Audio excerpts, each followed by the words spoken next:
Okay, now let us talk about a water crisis that is happening in Canada that they are keeping very quiet, right? Now you can go online and check out the article from the Washington Post. And the article is by Amy Cheng and it is dated October 14, right? Now the title of the article, Canadian City to get 21,000 gallons of water by air amid suspected contamination crisis. Pay attention. Public health officials have told residents of Canada's most northern capital not to use tap water for drinking and cooking because of suspected fuel contamination in the city's water supply. The City Council of Iqaluit, hope I got it right, declared a state of emergency Monday and later urges its 7,000 plus residents not to swallow water when taking a shower. Municipal authorities said they were investigating infiltration into underground chambers. Pay attention to that. Infiltration right into the underground chambers which contaminate the water. Let's continue. At a city water treatment plant as the potential source of contamination, but have not ruled out other possibility.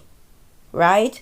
Now, several residents of the community, which has a large Inuit population, that's a ethnic group. Go look up who the Inuits are, because I'm telling you, this is just a test run to see how people would react when there is no water.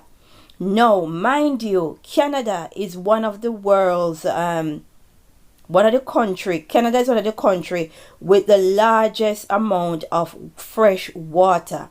And if that can happen to them to the point where they have to be going to rivers to be getting water, let's hear what the article has to say to verify that point. Canada, which sits astride the Great Lakes, is one of the world's most water-rich countries. Roughly 20% of the globe's freshwater resources are located within its territory, but access to clean, affordable water is less than equal. Water on indigenous reserves has for decades been contaminated with various chemicals or bacteria. Right? So understand, if Canada is one of the world's most water-rich country and they have to be flying in water to their ethnic community, the Inuit, ask yourself, what is going to happen to you wherever you are listening to this message, right? Because the article is telling us that it could be a possible contamination of their underground chamber. Now, let me explain this to you, because obviously you people don't know what is to come and you do not understand the magnitude of what is going to happen. You think it's just going to be for a day and everything is going to be okay. I live in this powerful country and that's that. No, right? Pay attention to what happened in Texas. Pay attention what is happening in Canada and know that it is coming to a country near you.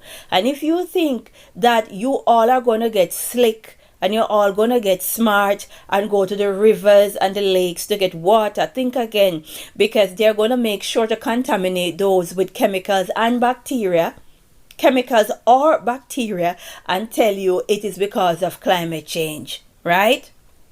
That's the excuse. So be prepared for it, that you won't have enough water, fresh water to drink, and they will tell you it's because of overpopulation and climate change. So if you think you're going to go to a river because there's no water in the tap, think again.